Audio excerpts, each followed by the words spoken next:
중생의 씻음과 성령의 새롭게 하심, 로마서 8장에 있는 그 칭의뿐만 아니라 칭의를 통한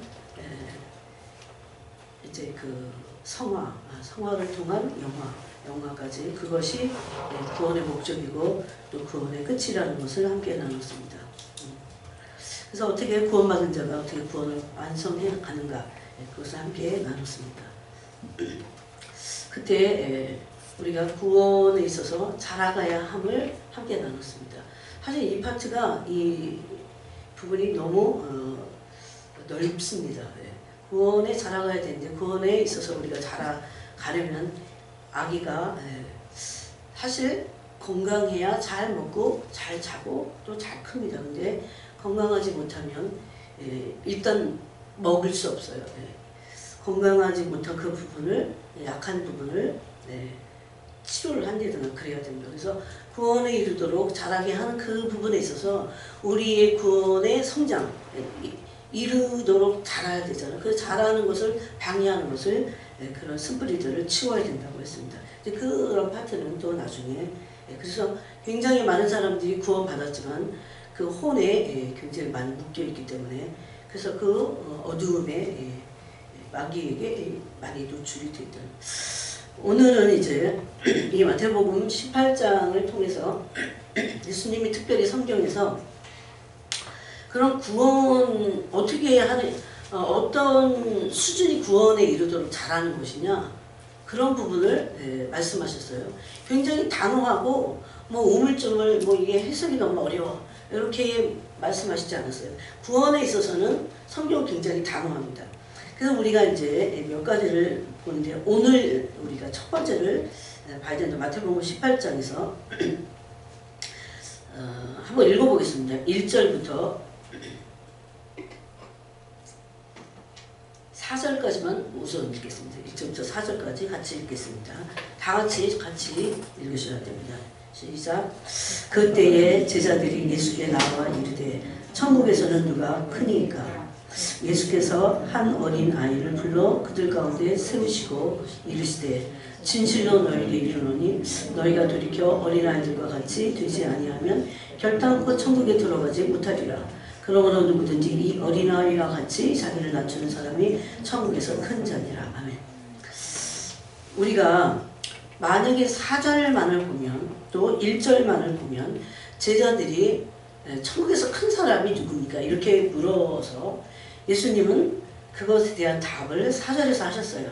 그런데 천국에서 큰 자가 어린아이같이 자기를 낮추는 자라고 하시면서 3절에는 심지어 그것이 어린아이같이 낮춤으로 천국에서 큰 자가 되고 상급을 받는 그 상급에 대해서만 말씀하지 않고 어린아이같이 낮춤으로 어떻게 됩니까?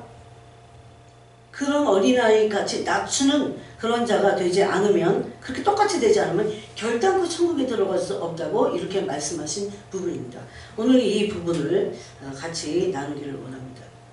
그래서 첫 번째는 돌이켜 어린아이가 되므로 작은 자가 되므로, 돌이켜 어린아이가 된다는 것은 작은 자가 되는 겁니다. 여러분, 이 세상에서 누가 작은 자가 되기를 원하나요? 다 큰 자가 되기를 원하고, 다 뭔가 한가닥 하기를 원하고, 인생 막 화려하게 뭔가 작은 자가 아니라 큰 자로 이 땅에서 다 살아오기를 원합니다. 그것이 이제 우리가 나야 될, 오늘 아마 이 부분만 나눠도 시간이 모자랄 것 같아요. 그 다음에 두 번째는 어떻게 해야 구원받는가에 대해서 말씀하실 때, 바리새인과 서기관의 의보다 더 나은 의여야 된다는 것을, 그렇지 않으면 천국에 들어갈 수 없다는 것을 마태복음 5장에서 말씀하십니다. 이 부분을 조금 찾아보고 우리가 하나하나를 같이 나누겠습니다. 여러분, 마태복음 5장 20절을 제가 읽겠습니다. 내가 너에게 이르노니 너희 의가 서기관과 바리새인보다 더 낫지 못하면 결코 천국에 들어가지 못하리라. 오늘 이 파트까지는 못할 것 같아요.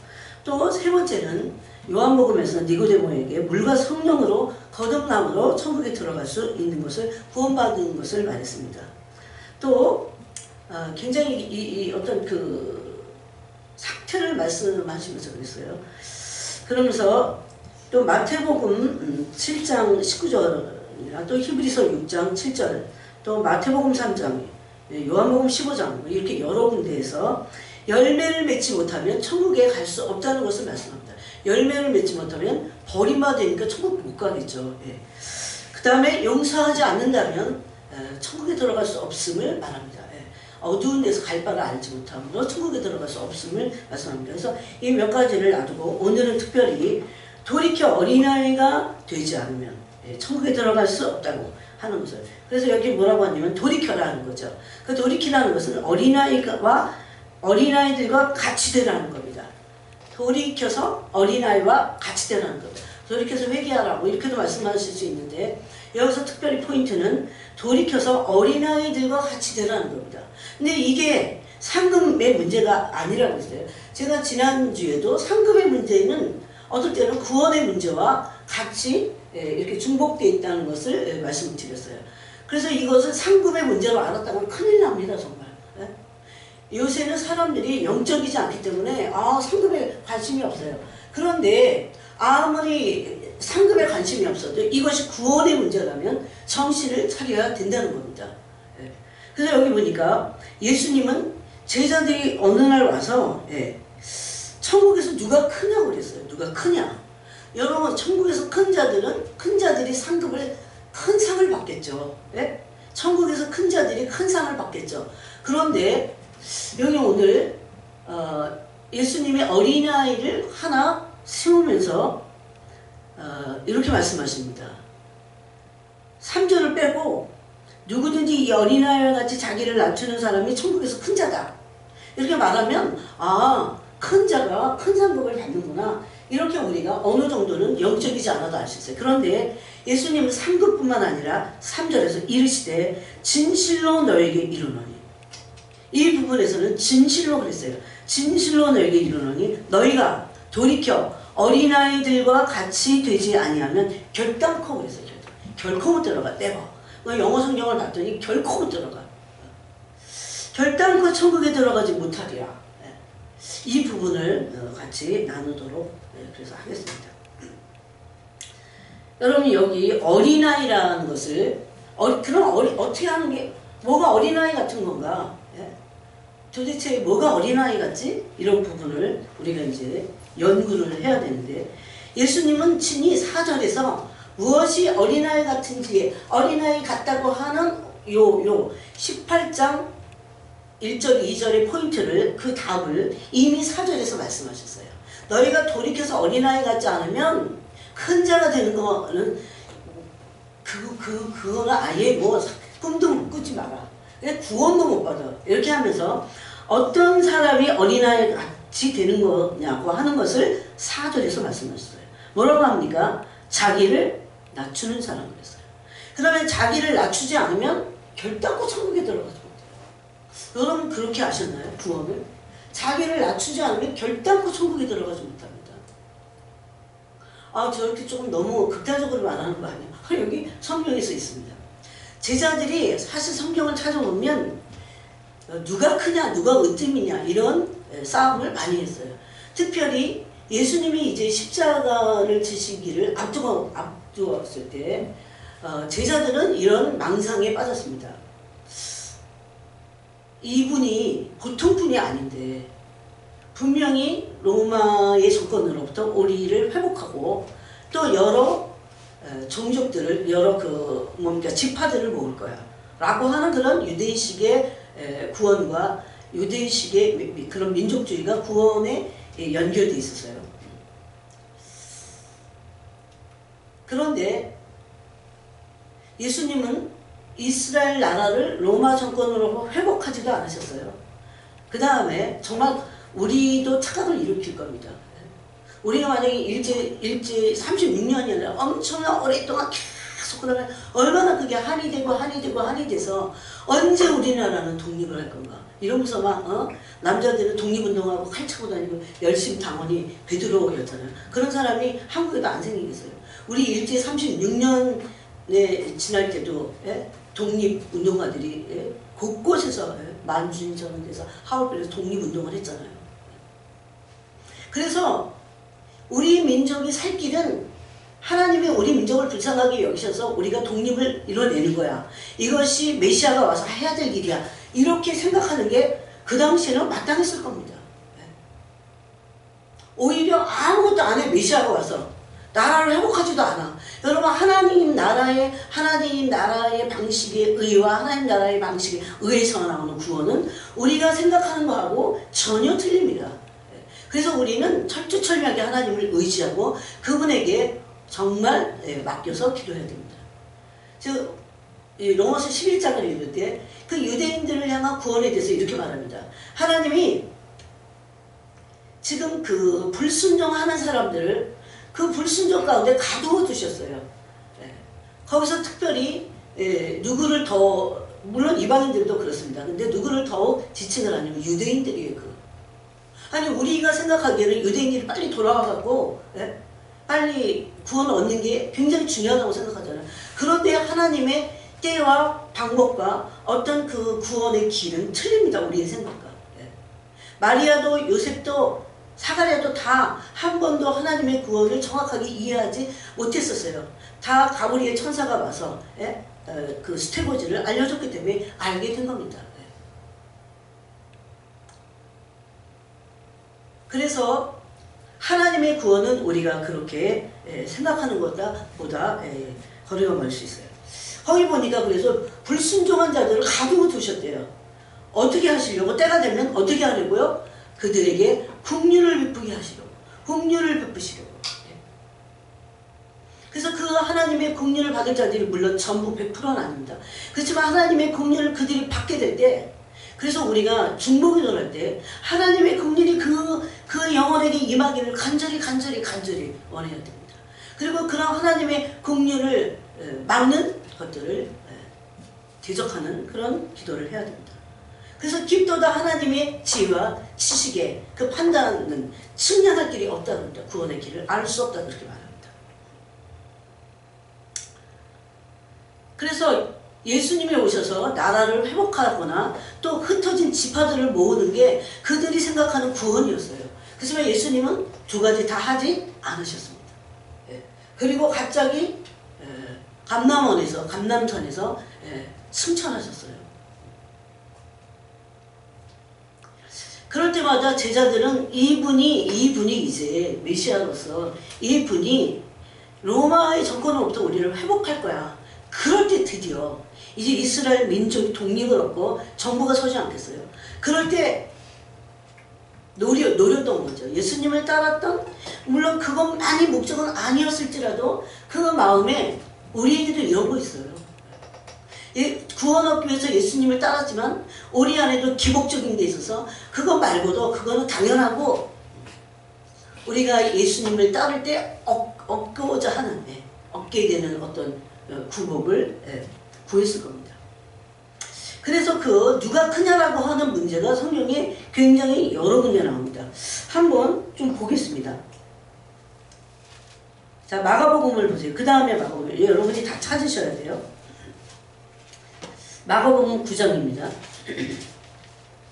33절에 보니까 가버나움에 이르러 집에 계실새 제자들에게 물으시되 너희가 길에서 서로 토론한 것이 무엇이냐. 이제 오면서 계속 뭔가 토론을 했어요.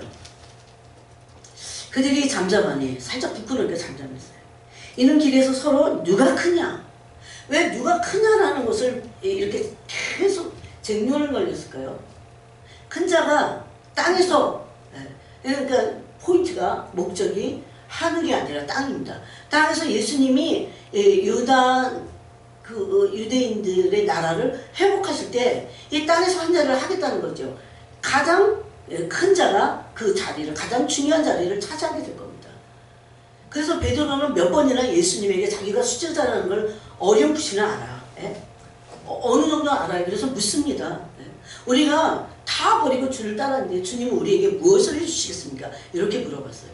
그리고 예수님이 제자들과 그 서기관들과 제사장들에 의해서 핍박을 당하고 십자가를 지고 3일 만에 부활하신다고 예수님이 마태복음 13장인가 말씀하셨을 때 절대 그런 일이 있지 않을 겁니다. 그래서 막 항변했어요. 우리는 어쩌라고 거의 그런 식이죠.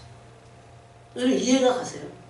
우리 안에 그런 것이 있는 것이 우리도 그것을 볼 수 있어야 됩니다. 그래서 그때 쟁론을 했어요. 길가에서 누가 크냐. 그랬더니 예수님께서 35절에 예수께서 앉으사 12제자를 불러서 이르시되 누구든지 첫째가 되고자 하면 윗사람의 끝이 되고 윗사람을 섬기는 자가 되어야 하리라 하시고 어린아이 하나를 데려다가 그 가운데 세우시고 앉으시며 제자들에게 이르시되 누구든지 내 이름으로 이런 어린아이 하나를 영접하면 곧 나를 영접합니다. 누가복음에서는 그 중간에 있는 말씀이 살짝 빠진 것 같기도 하고 어쩌면 이것이 또 여러 번 쟁론을 누가 크냐라고 하는 쟁론을 일으켰기 때문에 이 말씀이 마가복음에서 이것이 전부가 될 수도 있습니다. 어쨌든 제자들은 계속해서 누가 크냐라고 하는 것에 굉장히 관심이 많았어요. 이 땅에서도 누가 크냐. 또 오늘 마태복음에서의 18장에서의 질문은 천국에서 누가 크냐 그랬어요. 천국에서 누가 크냐. 그런데 제자들이 그 질문에 예수님은 구원에 대해서 말씀하셨다는 겁니다. 돌이켜서 어린아이들과 같이 되지 않으면 결단코 천국에 들어갈 수 없다. 여러분 이 말씀은 정말 우리에게 사실은 보통 종교인들에게 엄청 큰 충격을 주는 말씀입니다. 누가 어린아이같이 낮아지지 않으면 천국에 못 들어간다고 누가 알고 있을까요? 여러분 교회 다니는 사람 중에 보세요. 예수 믿으면 다 천국 간다고 하죠. 예수님은 그렇지만 예수 믿으면 천국 간다고 하는 그 내용을 이렇게 말씀하셔요. 진정으로 네가 나를 믿는다면 어린아이같이 낮아져야 돼. 그 낮아지는 자가 천국으로 들어갈 것을 말씀하는 겁니다. 또 누가복음 22장을 보겠습니다. 누가복음 22장에는 예수님이 십자가를 지시기 바로 전입니다. 24절에 또 그들 사이에 그중 누가 크냐 하는 다툼이 난지라. 계속해서 이들은 착각을 했어요. 이 땅의 나라에서 이스라엘이라는 나라가 회복될 때 자신들이 예수님이 왕이 되고 자신들은 좌우편에 어떤 권세를 얻고자 했습니다. 사실 이거는 특히 뭐 남자들에게서 또 그리고 남자가 아닐지라도 모든 사람은 다 이 땅에서 크고자 합니다. 크고자 하고 왕노릇하고 다 그래요. 그런데 이 왕노릇하는 것이 순종해갖고 하나님 나라에서 왕노릇하는 자들이 상만 받는 게 아닙니다. 만약에 그 낮아지는 어린아이같이 자기를 낮추지 않으면 결단코 천국에 들어갈 수 없다는 겁니다. 그것을 이제 원어로 우리가 한번 나눠보겠습니다. 또 누가복음 22장 그러면서 25절에 예수께서 이르시되 이방인의 임금들은 그들을 주관하며 그 집권자들은 은인이라 칭함을 받으라. 땅에서 다 그 큰 자들이 뭐합니까? 칭찬을 받는 겁니다. 세상에서. 이 말씀은 좀 더 구체적이에요. 은인이라 칭함을 받고 또 그들을 주관하는 자들은 다 은인이라 칭함을 받고 또 주관하고 그런다는 거예요. 그러니까 하나님의 나라의 큰 자는 그렇지 않다는 거예요. 제가 이전에 하나님 나라에서 큰 자들은 이렇게 겸손한 자들이 있다 라는 것은 말했어요. 그런데 하나님 나라에서 큰 자가 될 뿐만 아니라 어린아이같이 낮추지 않으면 구원받을 수 없다고 하는 이 포인트를 오늘 여러분에게 이 말씀을 처음 나누는 것 같아요. 이렇게 좀 정확히 파헤치는 것은 너희는 그러지 않을지니 그렇게 하지 말라는 겁니다. 너희 중에 큰 자는 젊은 자와 같고 다스리는 자는 섬기는 자와 같을지니라. 그래서 이 부분에서는 이런 누가 큰 자가 되냐라고 하는 것을 가지고 제자들이 싸웠을 때 예수님은 낮아질 뿐만 아니라 함께 고난을 받은 자들이 함께 예수님과 함께 한 상에서 먹고 마시고 천국에서죠. 함께 먹고 마시고 아버지의 나라에서 함께 다스릴 것을 말씀하는 겁니다. 조금 틀리죠. 그 다음에 이 말씀이 또 누가복음 9장에도 있습니다. 여러분이 다 찾으시기 바랍니다. 9장 46절에 보니까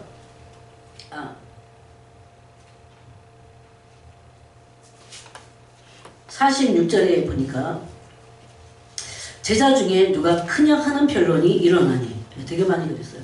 예수께서 그 마음에 변론하는 것을 아시고 어린아이 하나를 데려다가 자기 곁에 세우시고 그들에게 이르시되 누구든지 내 이름으로 이런 어린아이를 영접하면 곧 나를 영접하며 또 누구든지 그 예수님을 영접한다는 것은 영접함으로 구원을 받는 겁니다.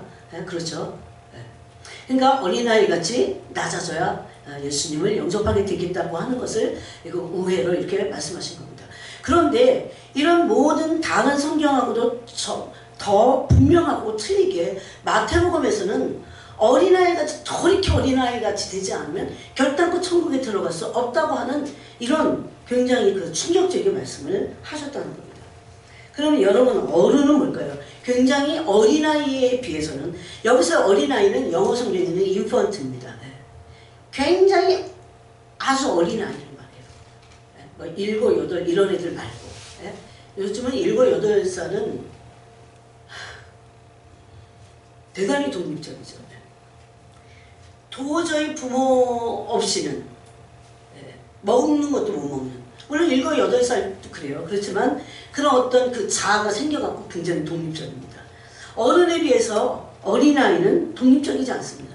대단히 의존적이에요. 어른에 비해서, 어른은 어린아이에 비해서 대단히 음모적입니다. 이중적이에요. 순수하지 않습니다.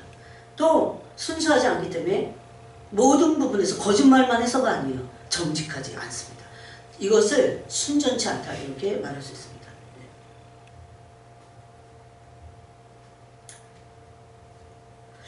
그래서 어린아이같이 자기를 낮추는 부류에 있는 사람들이 누굴까요? 이 세상에서도 여러분 가난한 자들입니다. 실질적으로 그런 인펀트의 어린아이들입니다. 이들을 예수님은 작은 자라고 해서 작은 자. 작은 자라고 하시고, 이런 작은 부류에 있는 사람, 가난하거나 어린아이거나 힘없는 자들 있잖아요. 아주 못 사는. 우리 중에는 이렇게 가난해갖고 힘이 없을 정도의 가난한 사람 없는 것 같긴 해요. 그런 작은 자들은 세상에서 이들을 어떻게 합니까? 무시합니다. 무시당해요. 귀하게 보지 않습니다. 대접하지 않아요. 예수님도 이 말씀을 여러 번 하셨어요. 무시합니다. 그럼 여기서 이제 우리가 혹시 실질적으로 어린아이들, 예수님께 어린아이들이 올 때마다 제자들이 계속 꾸짖고 그러니까 예수님이 몇 번이나 말씀했어요. 어린아이들이 내게 오는 거 금하지 마. 제발 금하지 마. 오게 해. 그랬어요. 이런 어린아이들이 천국의 어린아이들의 것이다. 이렇게 말씀했는데 제자들이 그 말이 뭔지를 깨닫지 못했습니다. 사실. 그러면 어린아이들이라고 하는 것은 작은 자들인데 낮은 자들입니다. 실질적으로 오늘날 인펀트의 어린아이들은요, 그래서 사탕발림에 속아 넘어가잖아. 무시당하기 쉬운 그 어린아이에게 권세가 있는 것 같아요. 없습니다. 그래서 그들을 그 부모에 의해서 평가하지 어린아이 자체를 귀하게 보지 않습니다. 사실 어른들이 그래요. 그런 성향이 굉장히 많습니다. 여기서 귀하게 본다는 것은 하나님의 어떤 형상으로 보기가 참 힘들다는 겁니다. 그렇게 여기거나 대접하지 않는다는 겁니다. 왜? 이들이 힘이 없기 때문입니다. 그래서 이제 이 말씀을 좀 더 살펴보면 어린아이들은 계산을 잘 못해요. 계산적이지 않아요. 또 계획적이지 않아요. 어린아이들이 그 인펀트들이 무슨 계획을 합니까? 대단히 의존적입니다. 그리고 어린아이들은 실질적으로 몸뚱아리도 큰 자가 아니고 작은 자입니다. 예수님은 이것을 사이즈 면에서만 말씀하신 것은 전혀 아니라는 것을 우리가 알 수 있어요. 작은 자가 되라는 겁니다.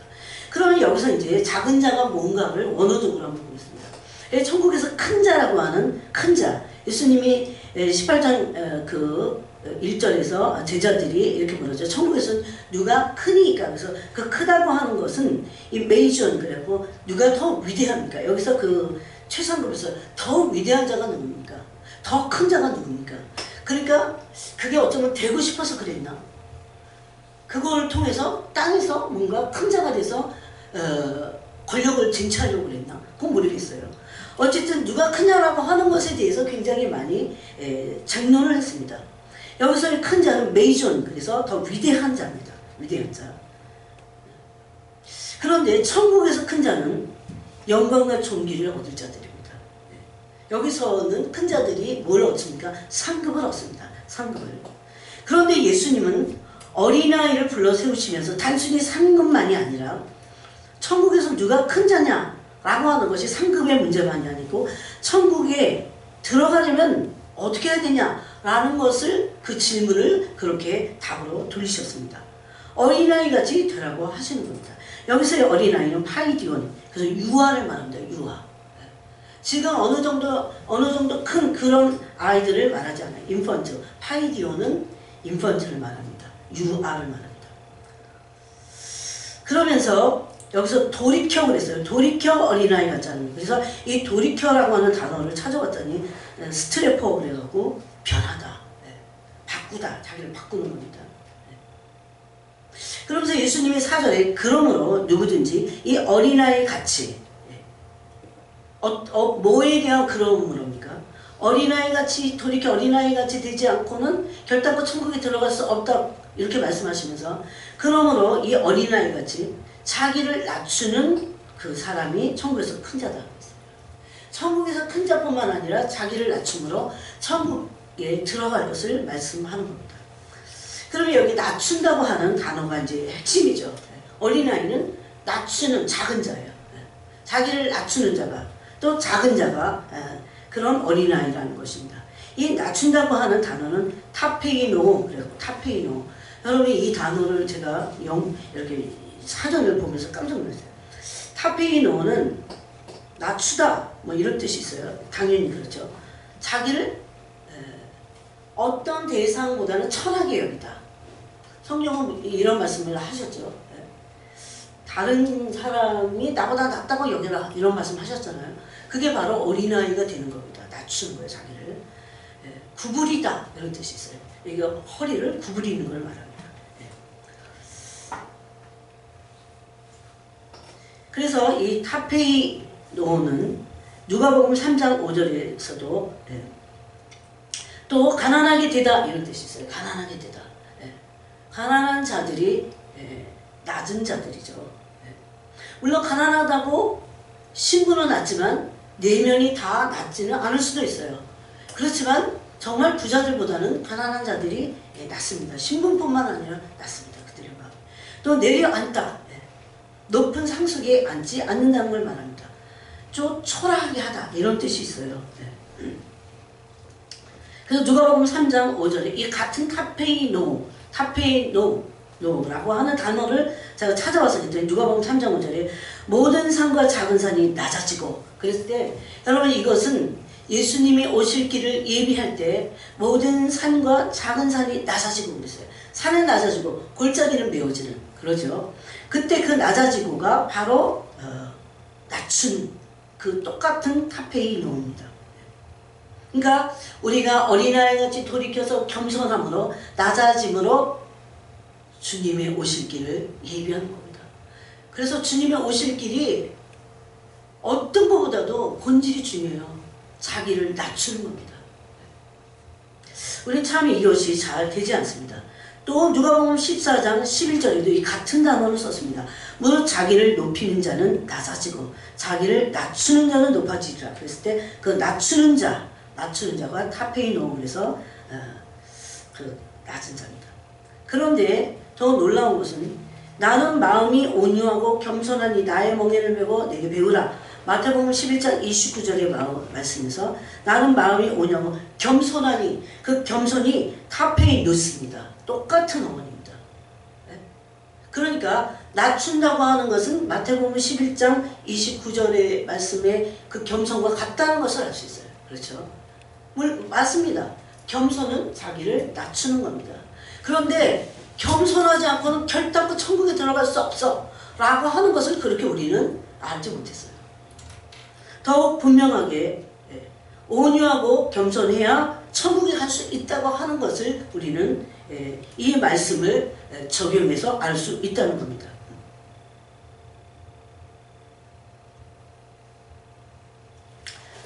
그리고 고개를 숙이다 뭐 이런 뜻도 있어요. 그래서 여러분 역대하 33장 12절에 보면은 거기 금식에 대한 부분이 나오는데 그 금식은 궁극적으로는 하나님 앞에 고개를 숙이고 낮추는 것을 의미합니다. 그러므로 겸손을 의미합니다. 또 야고보서 4장 10절에도 주 앞에서 낮추라 그랬어요. 주 앞에서 낮추라는 것은 겸손하라는 겁니다. 이것이 주 앞에서 낮추는 것이 어린아이 같이 되는 겁니다. 주께서 너희를 높이시리라. 그러므로 낮아짐이란 우리가 하나님 앞에서 자신이 실제로 얼마나 낮은가 하는 것을 아는 겁니다.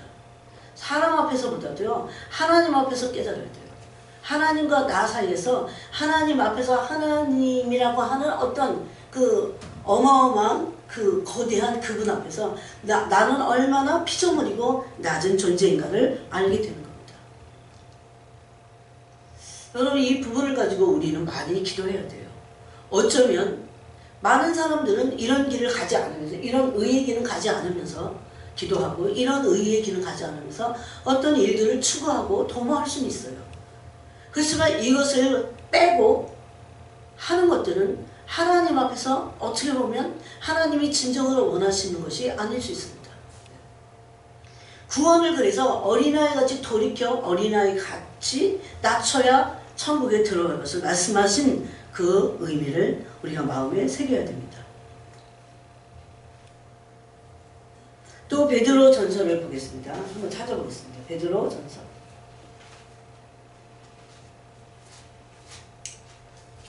이런 말씀은 각 성경마다 굉장히 많이 있습니다. 아까 우리가 야고보서 4장 10절도 읽었지만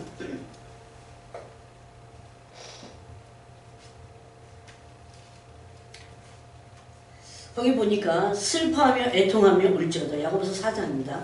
그 앞에 베드로 전후서 앞에 야고보서가 있기 때문에 그것을 조금 더 보겠습니다.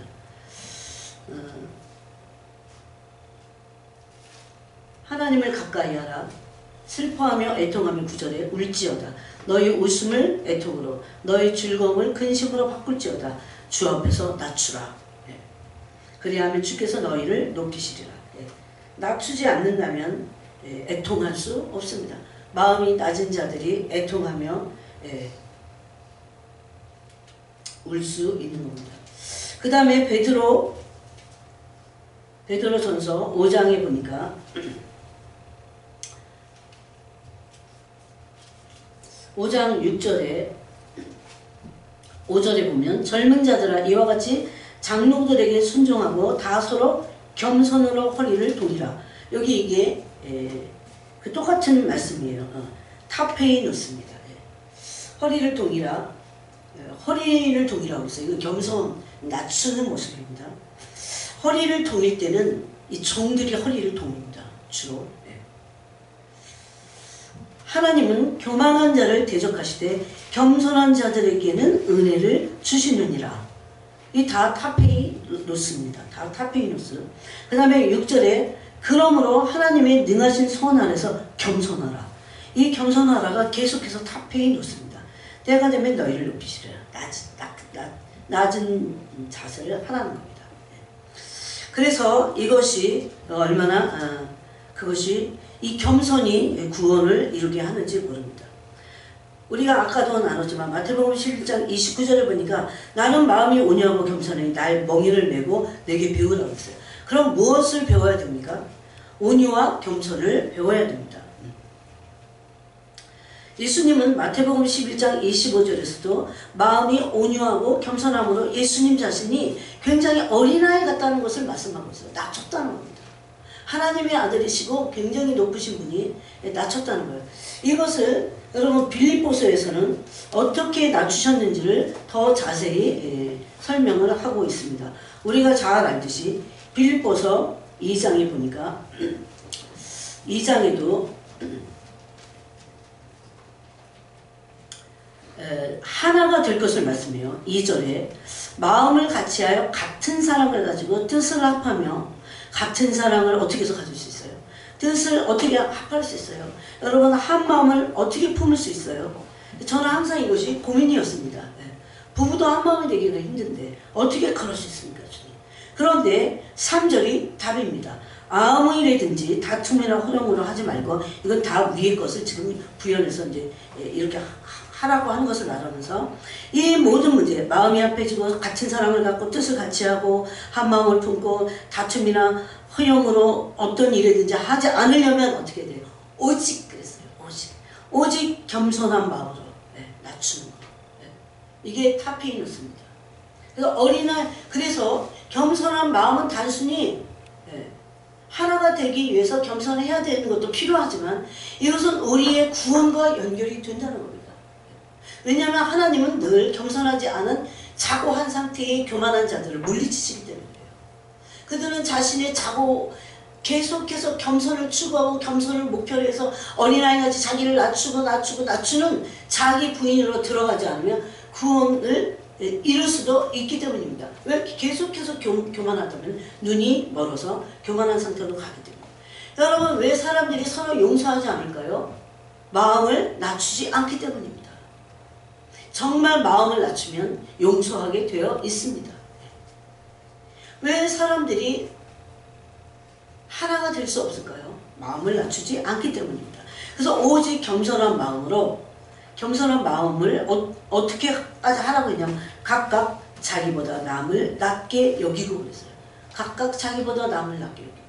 이거는 그 겸손의 타페이누스라고 하는 자기를 낮추는 그 어린아이 같은 상태를 그것을 우리에게 이걸 심지 않으면 그렇게 할 수는 없습니다. 사실 이것이 그 어떤 것보다도 너무 위대하고 그 어떤 것보다도 너무 아름다운 것입니다. 여러분, 구원보다 더 위대한 일은 있을까요? 더 위대한 일이 있을까요? 그리스도의 신부가 되는 것보다 더 위대한 일은 있을까요?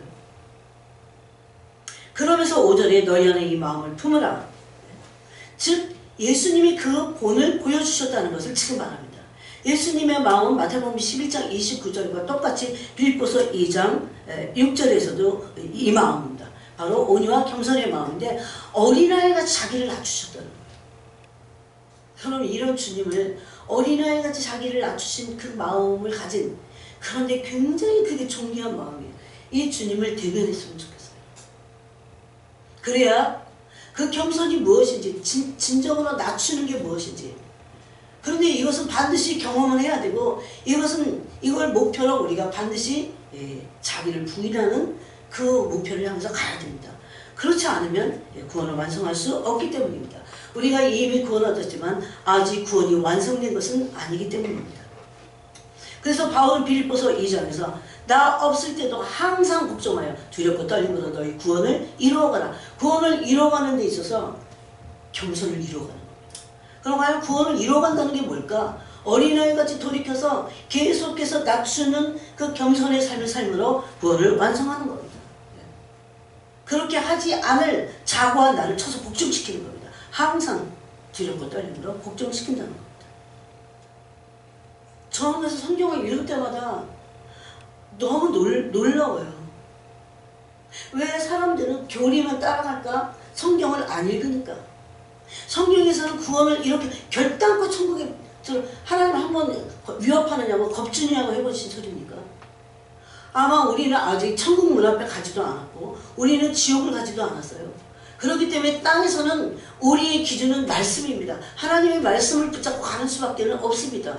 누가 아무리 교리로 아무리 우리를 속이고 거짓 교사들을 판을 치고 기적과 이적을 가지고 거짓 선지자들이 이 세상에서 지금 판을 치고 있어도 하나님의 말씀보다 더 위대한 건 없고 하나님의 말씀은 여러분, 그래서 오늘 구원은 이거야 라고 하는 이 말씀보다 더 완전한 말씀은 없다는 겁니다. 그러면서 6절에 그는 근본 하나님의 본체시나 하나님과 동등됨을 취할 것으로 여기지 아니하시고 오히려 자기를 비워 종의 형체를 가졌다. 그럼 종의 형체는 낮은 자의 형체입니다. 이 종의 형체를 가지지 않으면 구원받을 수 없음을 말씀하는 겁니다. 그래서 돌이켜서 교만한 형체를 바꿔서 몸을 낮추고 종의 형체를 가져라 이렇게 말씀하는 겁니다. 예수님은 이 본을 보여주셨어요. 종의 형체를 가지고 계셨기 때문에 그분은 하늘의 영광의 보좌, 하나님과 함께 누렸던 모든 영광을, 제가 이것을 조금 그 영광을 조금 알게 됐을 때 놀랐는데, 진짜 하나님과 예수님이 나눴던, 창세전부터 나눴던 그 영광스러운 영화가 어떤 것인지를 알면 예수님이 얼마나 낮아지신 것이 엄청난 낮아지심이죠. 그것이 어떤 겸손인지를 우리가 알게 됩니다. 겸손의 완전체, 겸손의 완전체. 이거는 사람이 그래서 할 수 없어요. 하나님께 우리가 그것을 구하여 나가야 됩니다. 그래서 그분은 하나님과 같은 형상의 영광을 가지고 계셨어요. 그런데 사람의 모양이 되셨습니다. 그리고 자기를 낮추시고 사람의 모양으로 나타난 것도 영광을 깨는 겸손이었는데 자기를 거기서 또 낮추셔서 어떻게 해요? 겸손의 완전체이신 그리스도께서는 죽기까지 복종하셨다는 겁니다. 여러분, 죽기까지 복종하는 것은 겸손의 실상이에요. 여러분, 계시록에서 뭐라고 합니까? 죽도록 충성하라 그럽니다. 생명의 멸관을 주겠다 그럽니다. 죽기까지 충성하는 것은 죽기까지 복종하는 것과 같은 맥락입니다. 죽도록 충성하는 것은 교만한 자들이 할 수 없는 것입니다. 죽도록 충성할 수 있는 것은 겸손한 자들이 할 수 있는 것입니다. 예수님은 정말 겸손하셨기 때문에 겸손의 완전체시고 겸손 자체셨기 때문에 자기를 비워서 죽기까지 복종하실 수 있었던 겁니다. 예수님의 순종은, 예수님의 충성은 죽기까지 충성하셨어요. 죽음으로 충성을 보이셨어요. 오늘날은 이런 것은 정말 말하기가 힘들 정도로 우리가 주님께 복종하고 주님께 죽도록 충성할 수 있는 것은 어린아이같이 자기를 비워낼 때만 가능하다는 것을 우리가 말씀을 통해서 알 수 있습니다.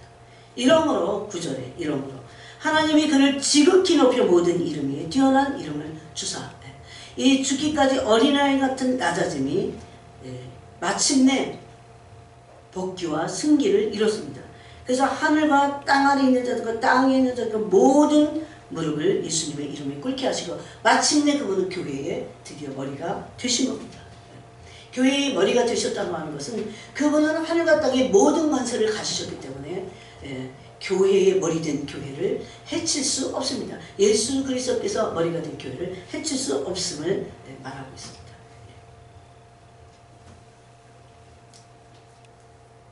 그런데 우리는 이런 세상에서는 이제 낮아짐을 한번 생각해 보겠습니다. 아까 낮아진다고 하는 그 타페이논과 굉장히 고개를 숙이고 가난하게 되고 내려앉고, 사실 이런 영성이 깊이 있거든요.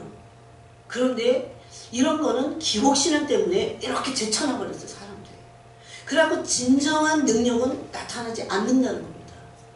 능력을 모방한 것들은 나타났어요. 잠깐 반짝할 수는 있어요. 그렇지만 진정한 능력, 경건의 능력, 이거는 나타나지 않고 지금 있다는 겁니다. 왜 그렇습니까? 이런 것들을, 이런 낮아짐을 어린아이같이 낮추는 것, 그런 것을 인본주의 관점에서 낮으면 부끄러운 거예요, 사실. 예? 여러분, 누가 굉장히 비천해. 예? 비천한,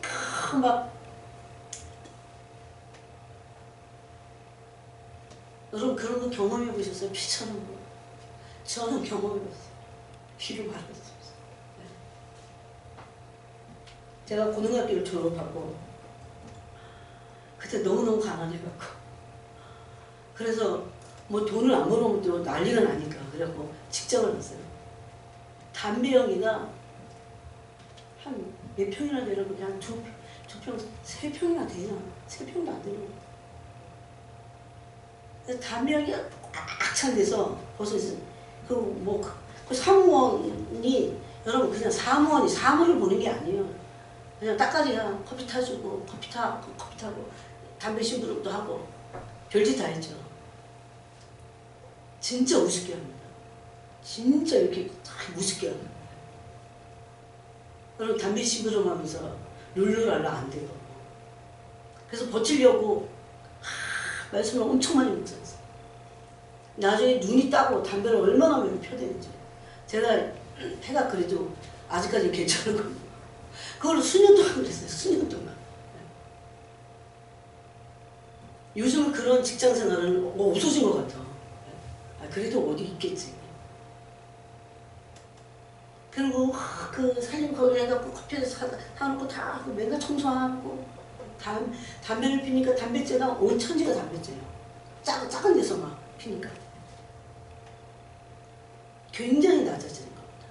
여러분 그런 낮아지는 종의 형상을 예수님의 형상을 예수님을 섬기기 위해서 그 형상을 이루기 위해서 훈련했던 사람은 누굽니까? 요셉입니다. 요셉. 보디발 이교도의 집에서 종살이했어요. 너무 탁월하니까 실제적으로 마음이 누추해집니다. 낮아지고. 이걸 싫어해요 사람들이. 왜? 낮으면 부끄러운 거니까. 부끄러운 거니까. 내가 그런 데 다닌다고 누구한테 가서 담배 심부름하고 커피 심부름하고 그럼 그 시다 이게 막 이게 하면 또 새카매. 왜냐하면 담배자가 워낙 많으니까 또 닦고 또 하고. 그런데 그 지금 너무 선명히 기억이 나요. 수년을 이렇게 화장실 옆에 물이 수도가 요만큼 나오는 게 있는데 얼마나 좁은지 거기서 이제 컵도 닦는 거야 또. 이걸 치욕스러워합니다. 예? 그렇게 생각하잖아요. 그래서 회피합니다. 이건 빨리 극복하고 여기서 떠나야 돼. 이럴 것으로만 생각한다는 겁니다. 그런데 성경은 그렇게 말하지 않아요. 그래서 이걸 부끄러움으로 생각하면 안 됩니다. 내가 낮아지는 것을 부끄럽게 생각해서는 안 된다는 거죠. 요셉 보세요. 얼마나 낮아졌습니까 사실은. 우리는 지금보다 훨씬 더 낮아져야 됩니다. 그래서 어린아이같이 돌이켜야 됩니다. 어린아이같이 낮아져야 돼요. 진짜 어린아이같이 낮추는 그이가 큰 자다.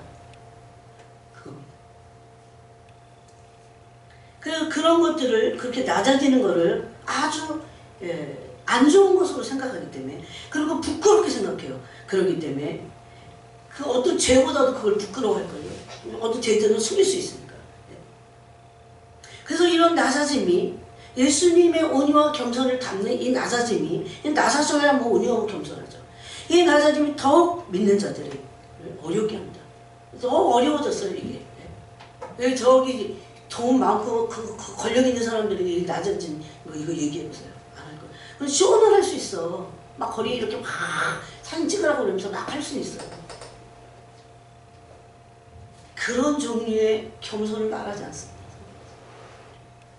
실질적으로 누추해지고 마음이 낮아지고. 그래서 그 낮은 자들과 예수님 그래서 그 당시에 사람들이 싫어하던 세리와 창기의 친구가 되셨습니다. 그랬더니 또 세리와 창기를 또 그들과 친구가 됐다고 예수님에게 얼마나 퍼붓습니까?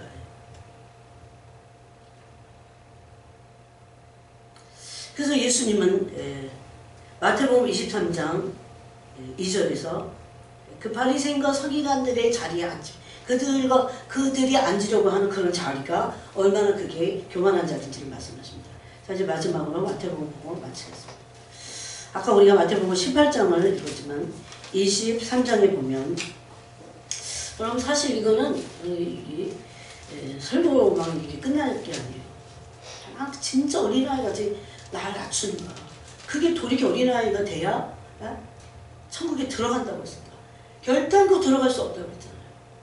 결단코라고 하는 말이 정말 확 가슴에 꽂혀야 됩니다. 진짜 실제적으로 나의 실존이 내 어린아이 같아져야 돼요. 바보스러울 정도로 자기를 낮춰. 누추해지고. 그래서 우리가 누구로부터 비방을 들을 때도 어린아이가 돼서 그런 거보다 그래야 돼요.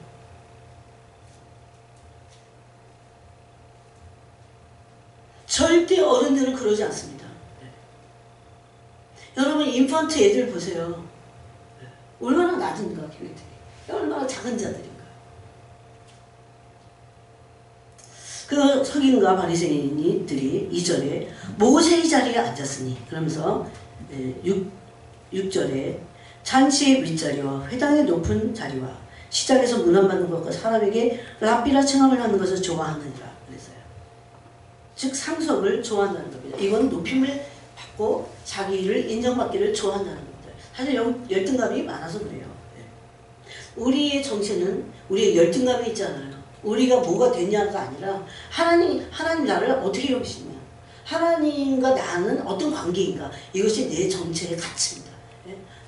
나의 존재의 가치는 하나님과 내가 어떤 관계 속에 있는가? 내가 하나님의 사랑을 얼마나 그 사랑에 깊이 반응하고 어떤 존재로 하나님과 관계를 맺고 있는가? 그겁니다. 내 존재의 가치는. 그들은 어린아이 같이 낮추지 않았기 때문에 그들은 외식하고 있었습니다. 외식. 그때 예수님이 이런 말씀을 하신 게 아니라 10절에 또한 라피나 또한은 위에는 라피예요. 10절에서 또한 지도자가 칭함을 받지 말라. 너희의 지도자는 한 분이시지 곧 그리스도시니라. 이 말씀만 하시려고 그들에게 말씀하신 게 아니라 이 말씀입니다. 그리스도만이 우리의 지도자시죠. 그러면서 너희 중에 큰 자는 너희를 섬기는 자가 되어야 하리라 그랬어요. 이 말씀하십니다. 상속이 않고 사람들로부터 인정을 받고 그런 자들이 큰 자가 아니라는 겁니다.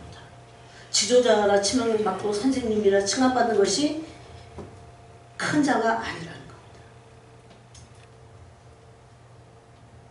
누구든지 자기를 높이는 자는 낮아지고 누구든지 자기를 낮추는 자는 높아지리라. 이 모습을 바리새인들은 갖고 있지 않았어요. 그래서 예수님은 화했을 지죠. 외식하는 서기관과 바리새인들 이렇게 그들을 책망을 하셨습니다. 그러면 큰 자는 누굽니까? 섬기는 자가 되어야 하리라 그랬어요. 섬기는 자. 여기서는 낮은 자만이 아니고 섬기는 자가 되어야 하리라 그랬어요. 낮은 자들이 섬깁니다. 조금 물 떠다주는 그런 섬김을 말하지 않아요. 예수님의 섬김은 목숨을 대속물로 주는 섬김이었다. 이렇게 말합니다. 그러면서 12절에 누구든지 자기를 높이는 자는 낮아지고 누구든지 자기를 낮추는 자는 높아지리라 이렇게 말씀하셨습니다.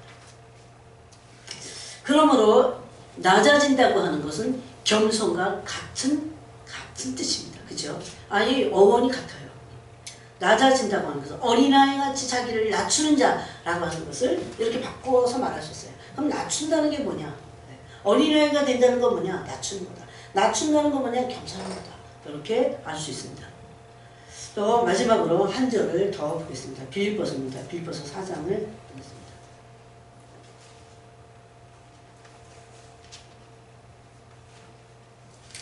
또 예수님은 다른 성경에서 그 누가복음일 거예요. 아까 제가 그거를 살짝 떼놓은 것 같아요.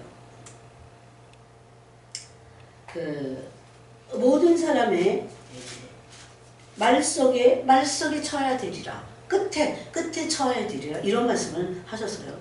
그러면서 빌립보서 4장 12절에서는 11절 내가 궁핍함으로 말하는 것이 아니라 어떠한 형편에든지 나는 자족하기를 배웠노라. 여기서는 그 물질에 대한 말씀을 하고 있는데 이 물질에 대한 말씀에서 그 낮아진 그 말씀을 하고 있습니다. 12절에 나는 비천에 처할 줄도 알고 풍부에 처할 줄도 알아 모든 잃고 배부름과 배고픔과 풍부와 궁핍에도 처할 줄 아는 일체의 비결을 배우느라. 자족을 배우고 일체의 비결을 배웠어요. 뭐에 대해서? 그 물질에 대해서. 그랬을 때 이 비천에 처할 줄도 알고 그 비천하다라고 하는 것이 바로 타페이누스입니다. 그러니까 물질이 없어서 비천해지는 궁핍에 처하는 그러므로 낮아지는 거기서 그리스도의 성품으로 물질이 없을 때도 낮아지는 그러므로 그리스도의 성품으로 그것을 돌파하는 그리스도의 성품을 드러내는 그런 삶을 살았다는 겁니다. 돈이 있든 없든 그랬다는 거예요. 근데 특별히 없을 때 그 비천에 처할 줄 알았다는 거예요. 만약에 여러분 물질의 연단을 받을 때가 있습니다. 우리가 물질의 연단을 받을 때 사람들은 물질의 연단을 하나님이 하시는지도 몰라요. 물질의 연단을 받을 때 물질의 연단을 실질적으로 받을 때 비천에 처할 줄도 알고 또 있으면 또 나름 풍부에 처할 줄도 알고 이 일체의 비결을 배워야 돼요. 그리고 자족하는 비결을 배워서 비천에 처할 줄 아는 겁니다. 즉 낮아지는 겁니다. 그런 것들을 훈련해야 되는데 보통 사람들은 그냥 무조건 돈만 벌어야 된다고 생각하죠. 돈을 벌지 말아야 될 때가 있어요. 하나님 우리를 물질로 연단하실 때, 이 비천에 처하게 하실 때가 있습니다. 그런 거를 그냥 휙휙 지나가잖아요. 하나님 지금 나를 이 비천에 처하는 것을 지금 비결을 배우게 하시네? 이걸 그래서 낮아지는 것을 훈련할 수 없습니다. 왜냐면요, 이것도 다 만몬의 영 때문에 그래. 무조건 다 돈을 벌어야 되고 그래서 잘 쓰고 막 이래야 다 된다고 사람들은 생각합니다. 그게 바로 물질의 신에 의한 거예요. 근데 하나님은 풍요하신 하나님이세요. 하나님 얼마나 풍부하십니까? 예수님은 부요한 자라서 가난하게 되셨다고 되어 있어요. 우리를 위해서. 고린도서에서. 그죠? 그런데 우리도 항상 하나님의 복을 받아서 풍족한 것만 복이 아닙니다. 그런 길만 있는 게 아니에요. 영성의 길 안에는 하나님의 어떤 때는 물질을 우리에게서 아주 완전히 걷어가시는 게 조금씩 주셔요. 아주 거기. 그래서 비천하게 하십니다. 무엇을 배우라고? 낮은 마음. 예? 이 어린아이 같이 낮아지는 그 마음. 예? 그래서 그 물질이 없을 때 하나님만을 의지할 수밖에 없는 그런 마음을 여러분 그런 환경에 와야 배우죠. 언제 배웁니까? 이것은 굉장히 중요합니다. 굉장히 중요해요. 사람마다 다 다루는 방법은 조금씩은 틀리겠지만 깊이와 그 양이 틀리겠지만 하나님이 정작 쓰시려고 할 때는 비천에 처하는 이 훈련을 시키신다는 겁니다. 아까 그랬잖아요. 다 비천한 거 싫어한다. 낮아지는 거 다 싫어해요.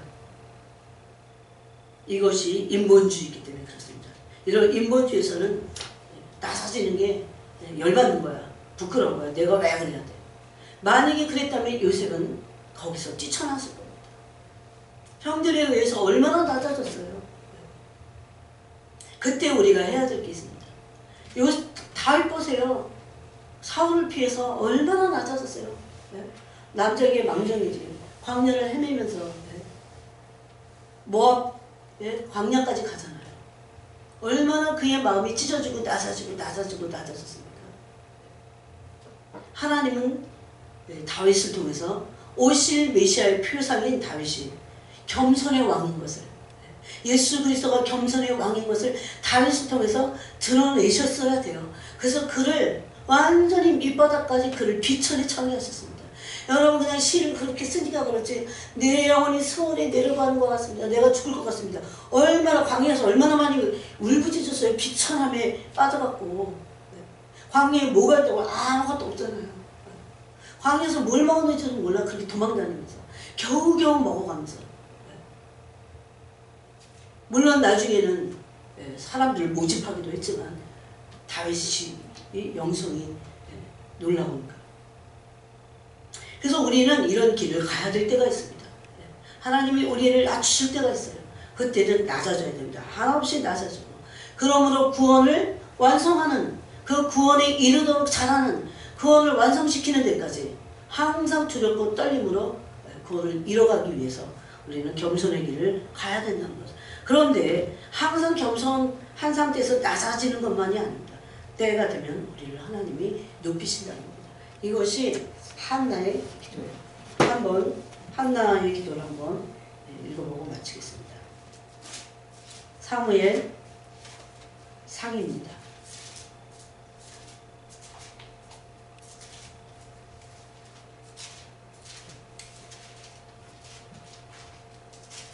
사무엘상 2장에 한나의 기도가 나옵니다. 이제 아들 사무엘을 제사장에게 주고 나서 한나가 슬피 대성통곡하고 언제 또 만날래 이러지 않았어요. 내 마음이 여호와로 말미암아. 여기 28절이 그렇죠? 1장 28절. 그러므로 나도 그를 여호와께 드리되 그의 평생을 여호와께 드리나이다 하고 그가 거기서 여호와께 경배하니라. 그러고 나서요. 이제 그리고 바로 그 자리에서 아마 한나가 기도했습니다. 내 마음이 여호와로 말미암아 즐거워하고 내 뿔이 여호와로 말미암아 높아졌으며. 역시 하나님의 사람들은 일반적이지 않아. 네?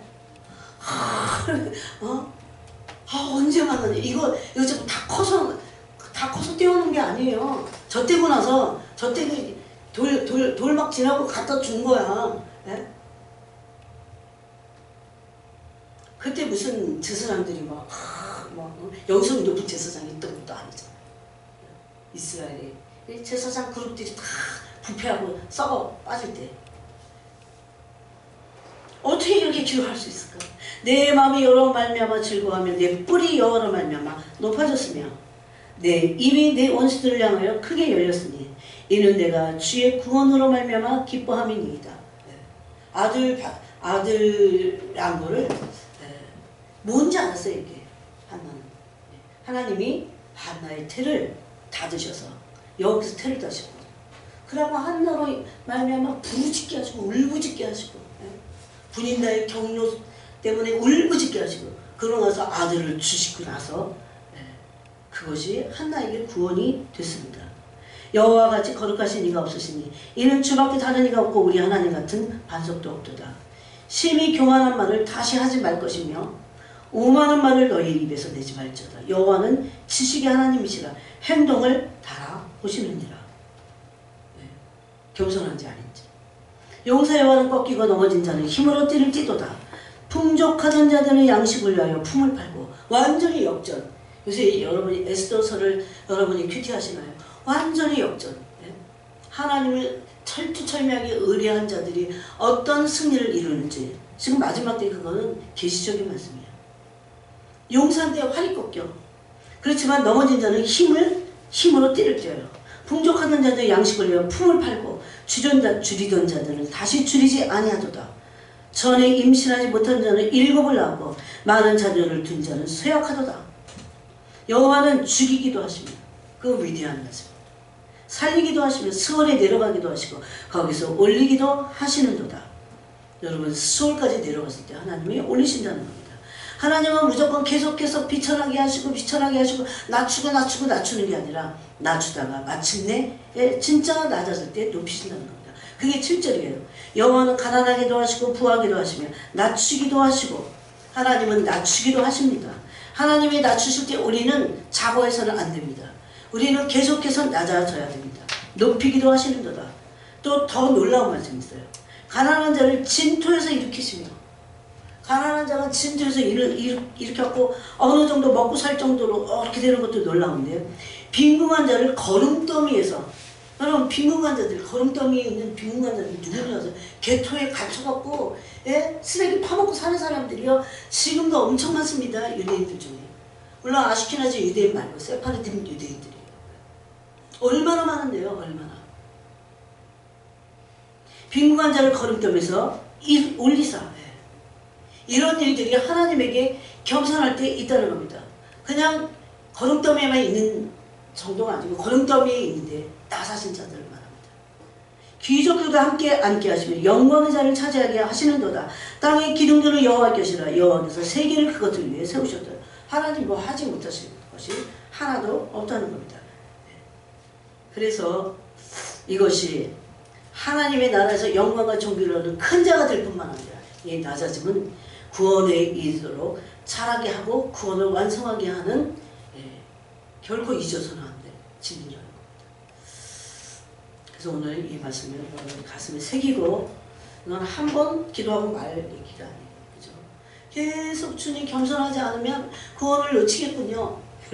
이런 경각심을 가지고 우리가 더 낮아지기 위해서 기도해야 됩니다. 하나님 아버지 감사합니다. 오늘 이 시간에 우리가 너무나 놀라운 다른 어떤 것보다도 우리가 상급만이 아니고